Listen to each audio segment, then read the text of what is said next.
I'm in the Eastern Democratic Republic of Congo, where the deadliest conflict since the Second World War has been raging for over a decade. The war has already claimed millions of lives as bands of armed militias battle the army for control of the country's vast mineral wealth. One of the minerals, Coltan, is used in our mobile phones, laptops, and remote controls. We may all have blood on our hands. They cut your arms first before they you. As a weapon of war has become a brutal feature of this deadly conflict.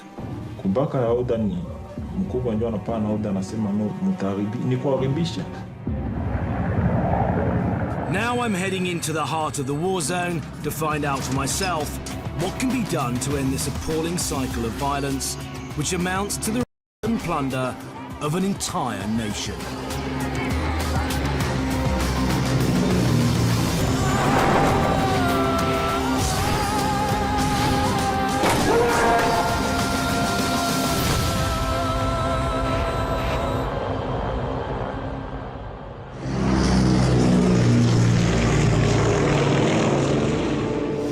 As Eastern Congo is a war zone, there are no international flights in or out of its capital, Goma. So we're having to begin our journey by flying to Rwanda, before continuing by road. Rwanda is where the war in the Congo has its murky origins.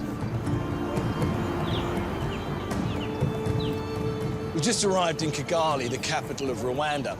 And looking around here now, it's difficult to believe that this was the backdrop to a genocide that shook the world. Just under 1 million people were brutally murdered here, the majority of whom were hacked to death with machetes. It rightly made front-page news around the world.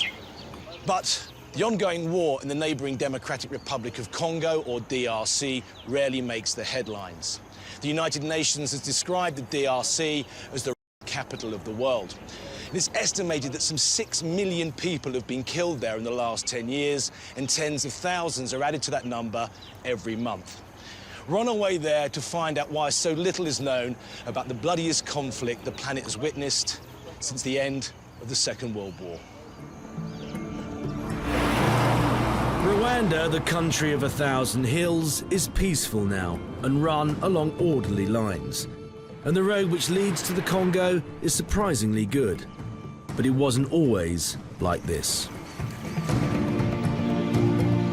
In 1994, simmering ethnic hatred in Rwanda between the Hutu and Tutsi tribes boiled over, and the Hutus set about systematically ethnically cleansing the country of Tutsis. But the Tutsis then rose up against the Hutus, 2 million of whom were forced to flee the country. Amongst them were some of the ringleaders of the genocide. We've been driving for about 2 hours now, and the road is following a river that slowly winds into the Congo. And I'm reminded that this is the route that the Hutu militia took after the genocide in Rwanda. This is the way they got into the Congo. And once they arrived there, they started a war.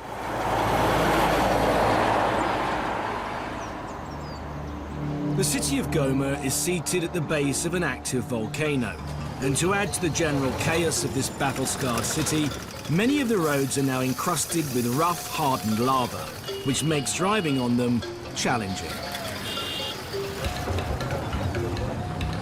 I'm heading to Pansy Hospital, the only medical facility in the country equipped to deal with the worst cases of sexual violence, which have become a hallmark of this brutal conflict. I'm going to meet Dr. Dennis Mukwege, who founded the hospital in response to the crisis in the country. He's been treating the most serious cases of mutilation here for 10 years. We have our operating room here for the general surgery, and we have 2 rooms there for especially for fistula and mutilated women. Sorry, that's very difficult for me to understand. What do you mean?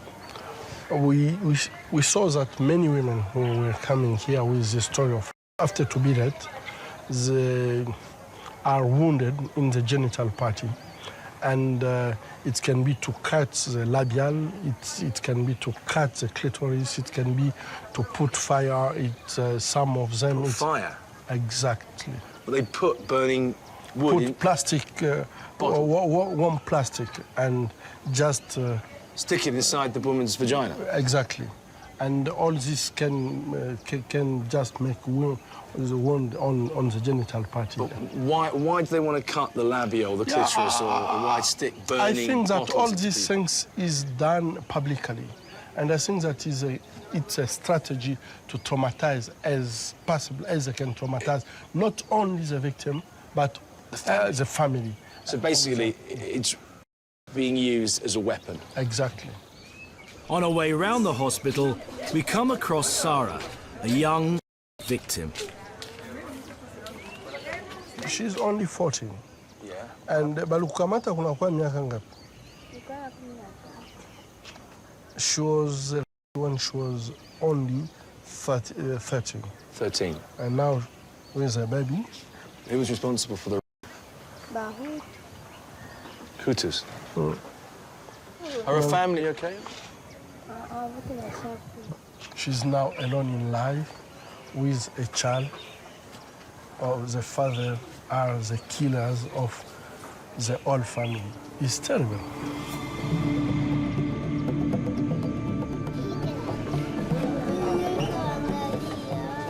What about children who have been... Do you get children here? Yeah. Very young? Yeah, with 3 years. 3 years old? Yeah. Raped with all the genital party completely exploded. Her genital parts had exploded? Exactly. The rectum, the vagina, the bladder, it was just gone. The brutality of the Hutu militia and the awful consequences for their victims seems to know no bounds. Can you tell me your name? And what is your story? What happened to you? How comes your hands have been cut off? Vita. Kufaka mu vita wanderamba nikatoka mikono kunyakiri. Uko mkimbizi. Ninaishi hapa kwa mabomu tu. Maisha yananishinda. Do you have any idea why they did this? Sikujuaka. Mimi nilikuwa nalamuka mkitanda mnyumba. Ndio nikiwaona wanakwea wanavala vya mweusi. Niwaka na bebe watuamo, sasa vile huyo mwenye niko naye. Kisha sasa niliwaonaka hivi nikikimbia. Kwenye nilianguka sasa mpore, ndio sasa wakenikata mikono na kunibaka. So they cut your arms first before they raped you? Hizo sasa vile walianzaka kama kumikono ndio walianzaka mia akili kipotee. Wakawa na bebe watuamo. You had a baby and they killed the baby of 3 months as well? Na kulunguza manyumba. Na sisi tuko huko njala, kukosa nyumba. Na ndio vile niko mpangai mateso mingi kabisa.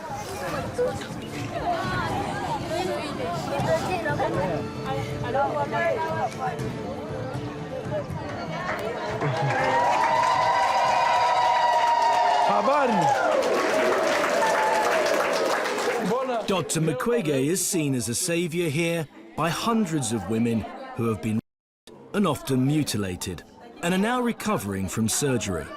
Rose.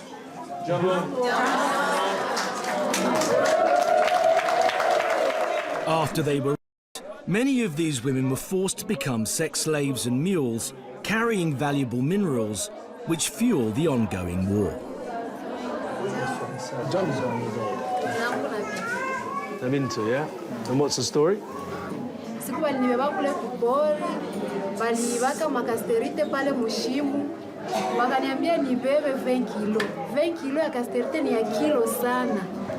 Lakini juu ya kunipiga na mateso mingi nilifikishaka kule kupori, kuniwateramwe wanaikalaka. Banakamataka watu wanachinja hivi kupasula mo marapidi. Cut its skull in half? Yes. Utoto udogo wanakukamata tu ni kupiga tu kulijiwe unakufa. Wanawakata masikio kisha wanamaliza tulala wanaambia na baba yetu nao watulale mule mumacho. Baba yetu nao wanatulala. Bakishamaliza tulala vile watasema je walitulala basi bauwe. Banaua tena baba yetu macho yetu. So why would they ask them to rape the parents to rape their own children? I think that it's a kind of just doing things to try to destroy not only physically but also psychologically. So they can be sure that they destroy everything. Even if you... Any sense of family? Yeah, even if they left you in life, but you are completely destroyed. Wanabakia we peke. Babangu ni mzee sana tu mimi ndio wa mwisho. Ile siku walibakaka wakaua babangu, kaka yangu na mwingine mkubwa yangu. Juu sasa babangu alikatala hata nilala wakamtosha macho, wakamkata masikio. So they plucked his eyes out and they cut off his ears and then they killed the father? Yeah. Yes. Most of the women and children here are now living as refugees in the hospital because they are no longer welcome in their own communities.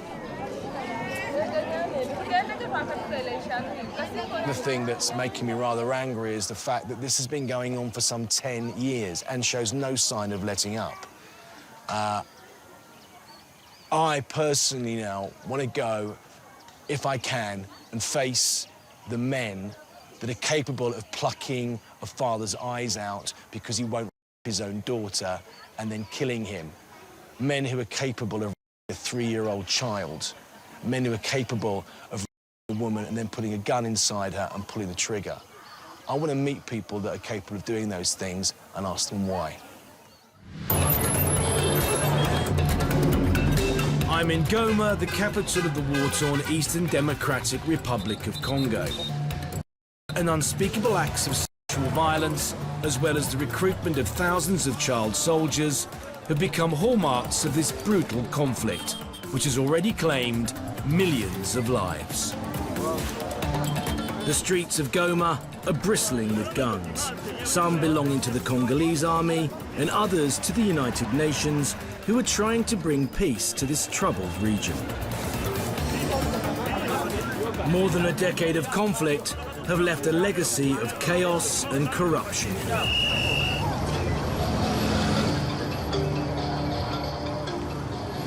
I've met a local journalist who's trying to help me make sense of what's going on here. This is a business culture in Goma. Yeah? Yeah, all the business is done here. But this country has more minerals, more gold, has oil, has all the things that can make this the richest country in the whole of Africa. Of course, the problem is leadership. See, the leadership is not good.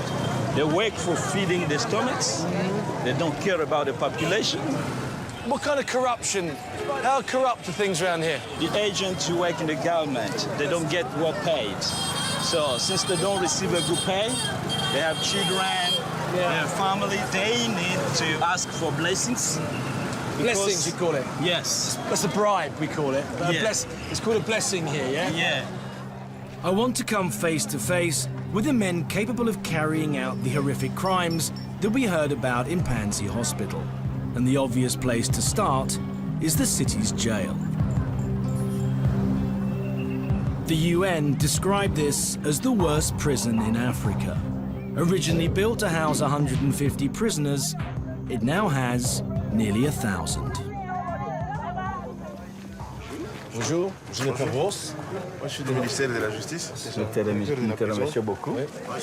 Soyez les bienvenus à la prison centrale de Goma. Okay. Are most of those people in that prison for murder and for rape, or are they in there for other crimes against society? Oui, oui. Il y a ceux qui sont condamnés pour les problèmes de violence sexuelle. Il y a ceux qui sont condamnés pour assassinat, meurtre, escroquerie, abus de confiance, vol, main armée, et ainsi de suite. Are most of the prisoners in there military, militia? Tous les groupes confondus sont là. Il y a les militaires qui sont arrêtés là-bas, du gouvernement. Il y a les militaires qui sont venus des milices et des groupes armés. Donc toutes les catégories sont là. I find it hard to believe that these warring factions who have been fighting and killing each other for over a decade are not kept in a separate jail. Bonjour. Ça va?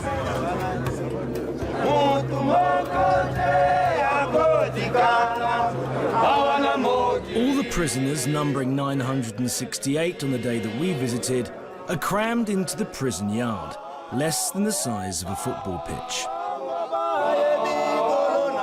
Only about a third of the men here, the ones in orange jumpsuits, have so far been tried and convicted. The rest are on remand, awaiting trial. There are no guards, The prison is run by captains drawn from the prisoners themselves. I can't help feeling slightly vulnerable amongst this group of 1,000 men, and most of whom are accused of and murder. One of the prison captains offers to show me the cell he's in charge of.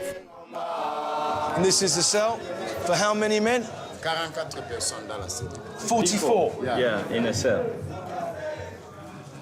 It's difficult to see, there's no light, huh? There is no power. Despite the overcrowding, I can't help feeling I'm being shown the nicest cell in the prison. This time last year, one of the militias tried to spring a senior member from the prison using AK-47s and grenades. In the ensuing chaos, the prisoners broke into the women's wing of the jail and gang-raped more than 20 women. The prison authorities have arranged for me to meet Shombo Chance, a militiaman tried and convicted of... Bonjour. Bonjour. Hello. You okay?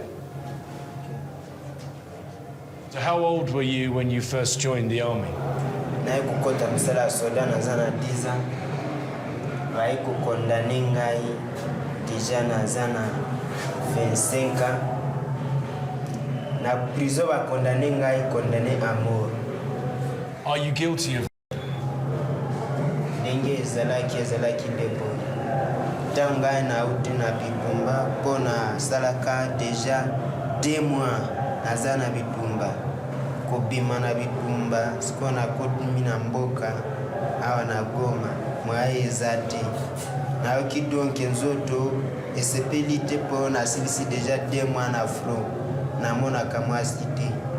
Nde namoni mwasi moko azoleka tolandani naye kaka nazui na lali. Did you hurt her? Did you put a knife to her or anything? Did you beat her? Nilimukamataka tu na direte nikamtia ndani jidu mpaka chini. Do you feel sorry for what happened to that woman? Do you feel remorse? Nao kaka. Na regretaka ngapi. Shombo Chance is the only the prison authorities will allow me to speak to. If I'm going to come face to face with the kind of militiamen who subjected the women we met at Pansy Hospital to such inhuman acts of torture and mutilation, I'm going to have to look further afield.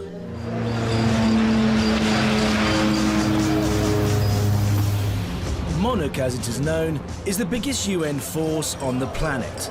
There are 18,500 blue-helmeted troops here trying to support the Congolese army in their attempts to stamp out the Hutu militia, known as the FDLR.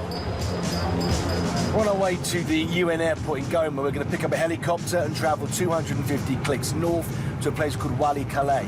When we get there, we're going to RV with the UN troops. The bush that surrounds Walikale is infested with FDLR soldiers. And the UN troops at the moment are very much on their guard because one of their soldiers was shot dead yesterday. Although there are no international flights in or out of Goma, there are plenty of military ones.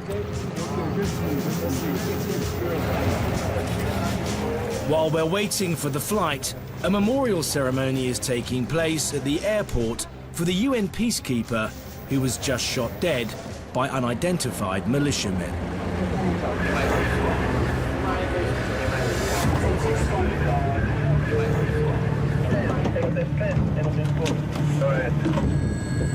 Where we're heading, there are no roads.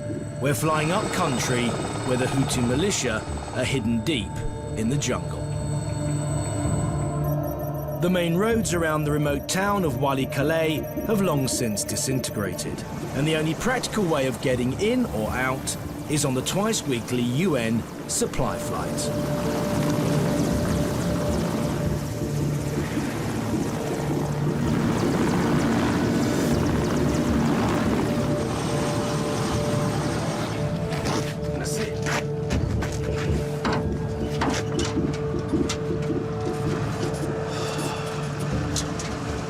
Oh, that's a welcome breeze. I have to say this is, you know,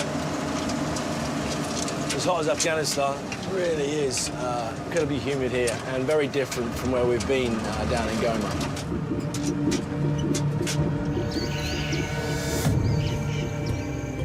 Thousands of Hutu militiamen, including their leader, are hidden deep in the jungle surrounding Walikale.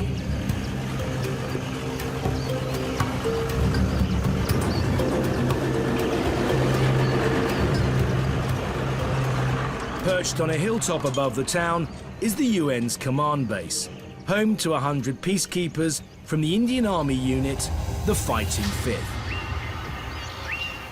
The battalion distinguished themselves in counter-terrorism operations in India before being posted to the Congo. There are no hospital or medical facilities here, and we are entirely dependent on the UN for our security if anything goes wrong. Captain Thalpa Galsa is coming to the end of a one-year tour. And how often do you patrol this area? Every day, once in the morning and once at night. So what problems do you face in terms of patrolling here? The only problem here is you cannot really tell when the FDLR is going to attack or loot any village. They can come anytime.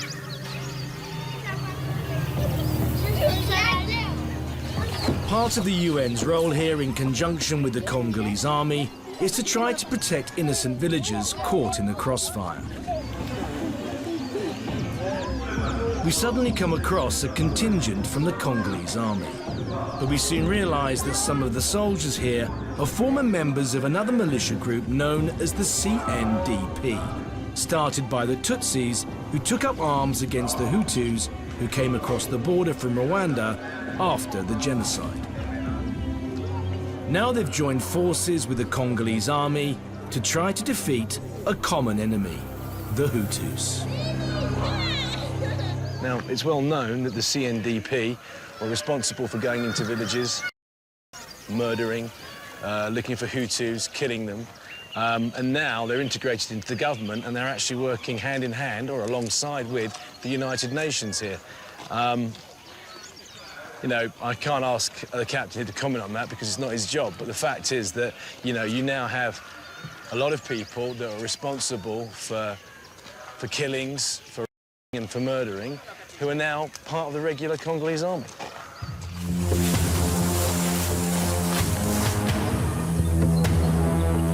As we travel deeper into the jungle, the likelihood of enemy attack increases. I get the sense the UN troops are keen to get back to base, and they're not the only ones.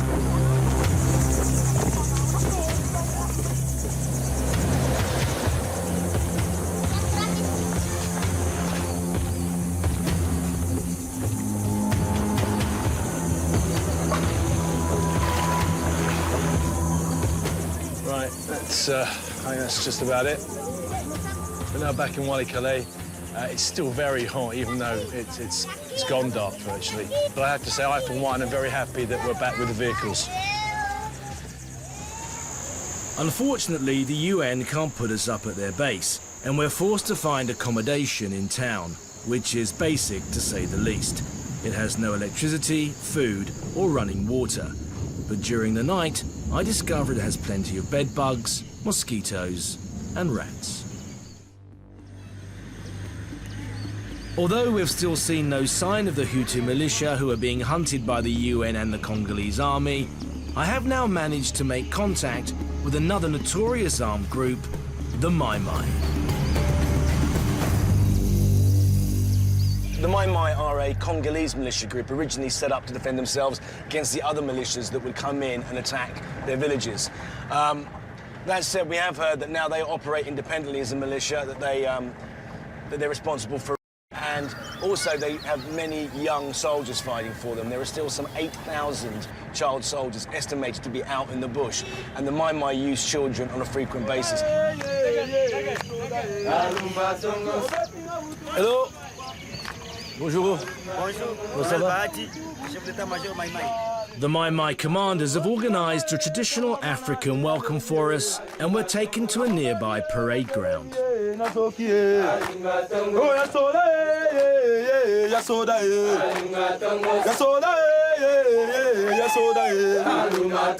The Mayi-Mayi act as a kind of self-defense militia, and they even include women amongst their ranks.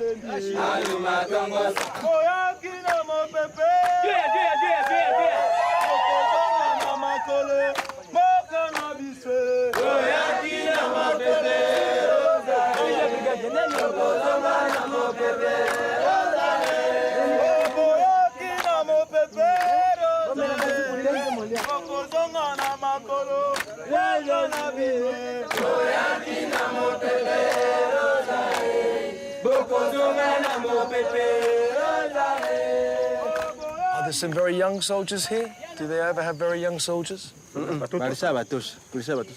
Niwaambie watu yao wa UNICEF wanapitaka wa Save the Children wanakiona wa situation ya soldat. What age can you become Mayi-Mayi? After the parade, the Mayi-Mayi commanders are keen to tell me why they felt forced to take up arms. Can you tell me why the Mayi-Mayi was formed? Adui wa Mayi-Mayi ni kusema mtu akafia kwenda kutafuta pouvoir. Sawa vile muno nwantua. Kuko vita ambayo ilipasuka, ilikuwa vita ya Muutu na Muzairwa. Ilikuwa ule Muutu alitafuta kuforme ma commune, ma territoire ama katikati ya nchi ya Kongo wa kutoka Rwanda, lakini sasa Mayi-Mayi kafika mara moja akaanza kupiganisha kwanza ule. Ukisha apenda kuchukusa gouvernement, tunaita wakoko yetu ambao waliofariki, wanatupatia majani, tunaenda piganisha ule mwenye anakuwa kuchukusa gouvernement. The ancestors have given you special herbs to make you strong. What are those herbs? Can you tell me what they are? Ni majani ya bakoko yenye nafubalisha risasi kupitia tunapigania pouvoir yetu. So if you take these herbs, the bullets are no good. Ile mayani tunaitengenezaka, tunachanga na mai, bakisha kutupia hayo na kukuchanja hayo, risasi haiwezi ingia. But we have been told that members of the Mayi-Mayi have women. Is there any truth in that? Nisiye tuko batoto ya nchi. Tuko batoto ya ndani, Kongole disa, patriote, ila tuweze. Na Mayi-Mayi makondisio zetu hawezi viole, hata haiko viole. Hawezi fanya kitu yoyote ya mubaya. Ile dawa inakatala. I can't say I'm sad to be leaving Walikale, but just to show how complex the situation is, shortly after our visit, in an unlikely alliance, Mayi-Mayi and Hutu militias joined together and entered a village just 30 miles from the UN base and systematically gang nearly 200 women and children over a 4-day period. The UN could do nothing to stop this prolonged and horrifying attack. I now want to find out how the militias fund this brutal war through the control of the lucrative mineral trade.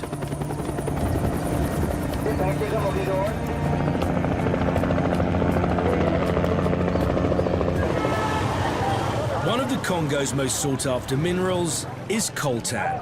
It's used in consumer electronics which find their way onto our high streets.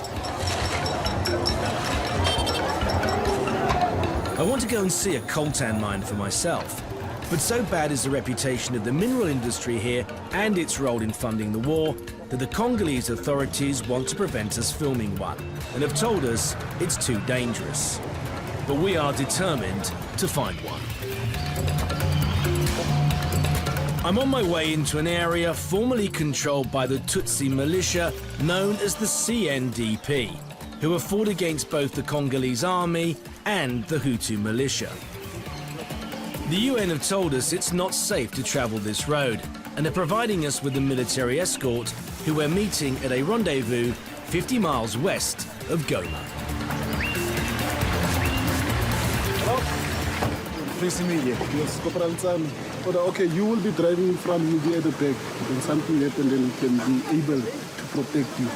From the back? From the back, yes. Rather than from the front? I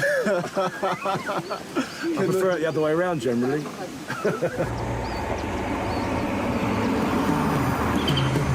With the UN bringing up the rear, we drive into an area they have told us is highly dangerous. The mine we're going to produces cassiterite, which is used for soldering, as well as coltan, used the world over in electronic goods like laptops, computer games, and remote controls.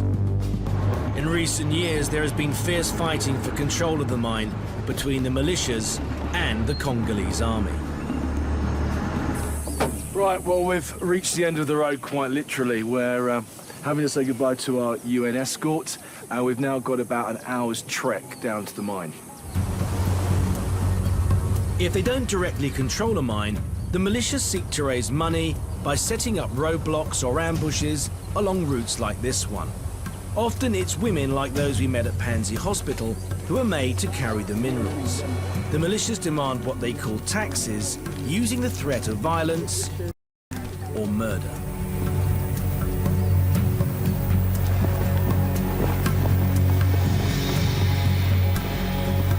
This really is sort of idyllic walking down here, and it really doesn't give you a true flavour of what it's really like here. I mean, there are militias all around here. Obviously, we haven't bumped into them yet, and to be honest, I hope that we don't. If we do run into a militia now, our UN protection is an hour away.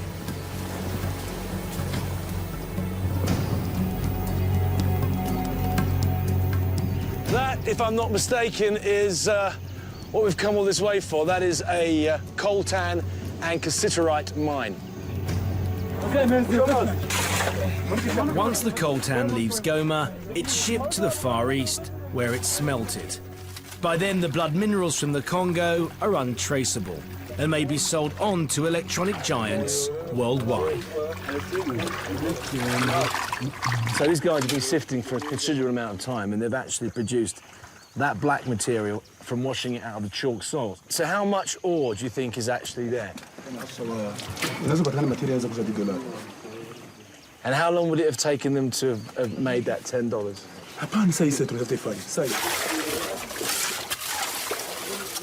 How long have you been working here? What do you think happens to all the coltan that you dig up? Do you know where it goes? But do you know what it's used for? Do you understand where it goes in terms of electronic equipment, etc.? But the owner of the mine knows all too well where it ends up.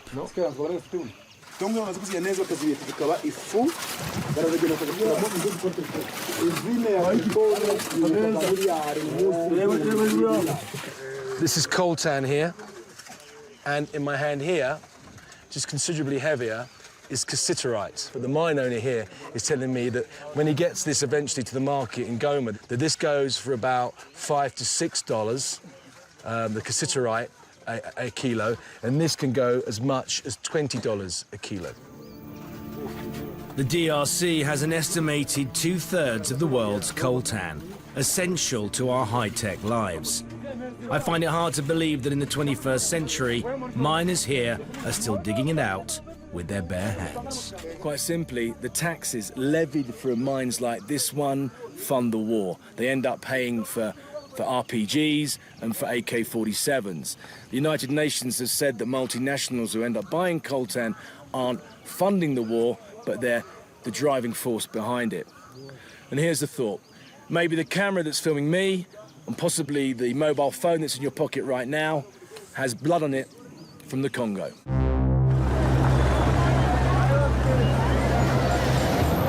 I'm in Goma, the capital of the war-torn region of the Eastern Democratic Republic of Congo. From the beginning of my journey, I wanted to come face to face with the men who are capable of committing the most horrific crimes of sexual violence that have become the feature of this deadly conflict. Now we've finally made contact with someone who's prepared to talk about the crimes he's committed. We're on our way to meet an ex-child soldier. His nickname was Satan because he was so violent when he was in the militia. Apparently, he's going to talk to us about the fact that he's raped people and he's murdered people. Satan has never been arrested or tried for the war crimes he's committed, and he's insisted that he remain anonymous. We're meeting him at a secret location in the city. Can you tell me what your name is? Banquanita Belzebul. Bon, ni juu mimi sikuwa mtu ya maboga, mimi nakuwa sama très méchant. Can you tell me how old you were when you joined the militia? Nilikuwa na 12 ans. How many other child soldiers were with you when you were in the militia? Sisi tulikuwa kwa kwanza groupe tulikuwa ka 1200. Shiba kadogo tulikuwa ka presque moitié, tulikuwa kama 500, 600. You tell me about the training that you received when you first joined the militia. Ilikuwa ngufu juu kwanza formation mwenye Rwanda yeye anaforma kana fimbo. Aforma kesa bengine atakia abafundishe kutablo, abafundishe hivi. Yeye atakia na fimbo, anakwambia kugeuka ni hivi. Ukifanya contraire vile anakupiga. Anakwambia utalamuka desert, mutafanya bote mchaka. Au kulamuka mbele banakupiga. Fimbo njoo ilikuwa ishia na tuforme fimbo. Hapana kitu kingine, fimbo. Were you ever in a situation where it was child fighting child because you were allegedly so fearless? Ndio na Kabila naye, Kabila babake na huyu Joseph na alikuwa naye na bakadogo. Tulikuwa pigana sta mwana. Benzetu bakaju Kabila alikamata naye bakadogo mbele yetu. Tulikuwa tunapigana sasa tukipigana na faki tu bakadogo balikuwa mfaki. Mavita nilipigana vita mrefu. What were the kind of orders that you carried out? Did you rape women when you were in these villages?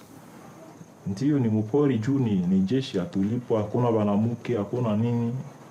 Kubaka vinapitikana mpori ni kawaida. Nishaona kwa banabaka nisha participer mie. How old were you when you participated in the 13 ans, 14 ans. Does it not upset you and you don't feel guilty about what you did? Bon, ndio na mimi si furaha yake juu ni vitu tulikuwa nafanya juu tuko wengi. Sasa tuko mingi, mwenye anatosha tu idea wa kwanza tunafuata shibote ile idea yake. Ndio maana na semena biwaza sana juu ni vibaya tulitenda. Hatuwezi sema no tutabisahau, ni vibaya. Did any of your group ever cut women with machetes or kill them after they raped them? Ndio ni vita binapitikanaka.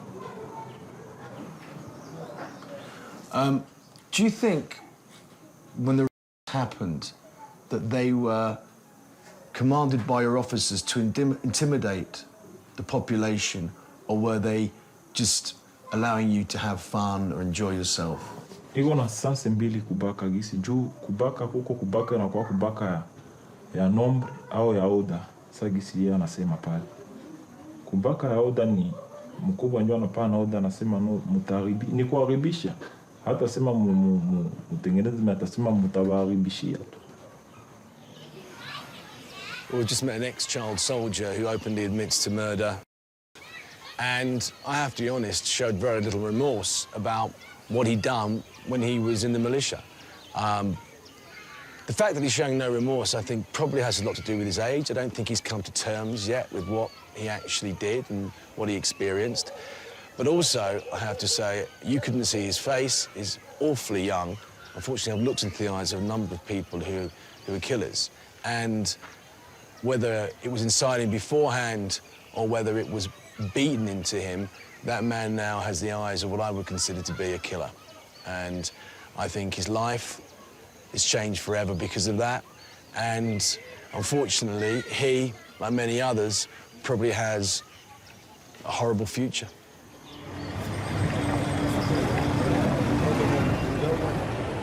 It's time for me to leave the Congo. But on my last day, there are more police and soldiers on the streets of Goma than I've seen before. It's the 50th anniversary of the Congo's independence from Belgium this year, and the country's president, Joseph Kabila, has called on the UN to pull out all of its 18,500 peacekeepers before the next election in September 2011. But many people believe that Kabila plans to use the state of anarchy caused by the UN's withdrawal to cancel the election, declare martial law, and cling onto power.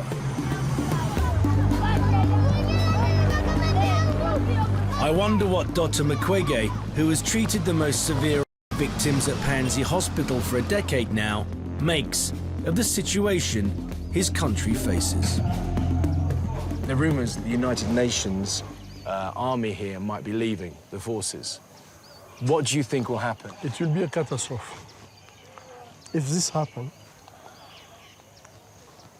I will not accept someone to come from Europe or the state and say it was a big mistake. We didn't appreciate well the situation and we took a bad decision, because they know that if they take this decision, it will be a catastrophe in this area.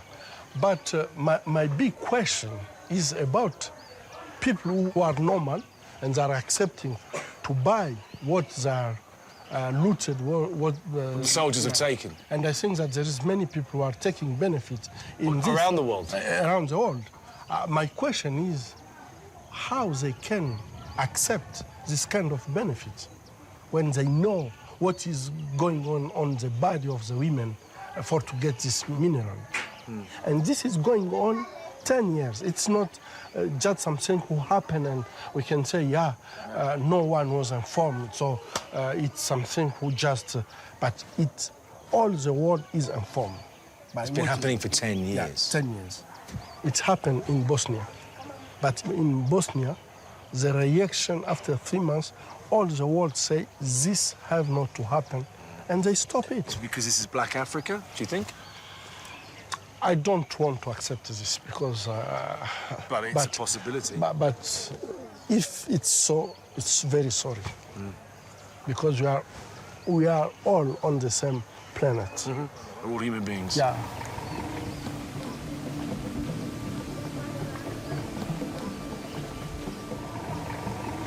Despite the presence of the United Nations, this country is the scene of the biggest human tragedy of the 21st century. Since its creation, the Congo has been systematically robbed of its natural resources, both from outside and from within. The levels of brutality and sexual violence I've witnessed here are subhuman. And I'm frankly quite embarrassed about how little I knew about what was really going on here. This is a country where murder and rape are so commonplace they've actually become the norm. And it's hard to believe that things could get much worse here. But if the United Nations are forced to pull out, then the consequences for the people of the Congo are quite simply unimaginable. And future generations will ask the question why all of us sat back and did nothing.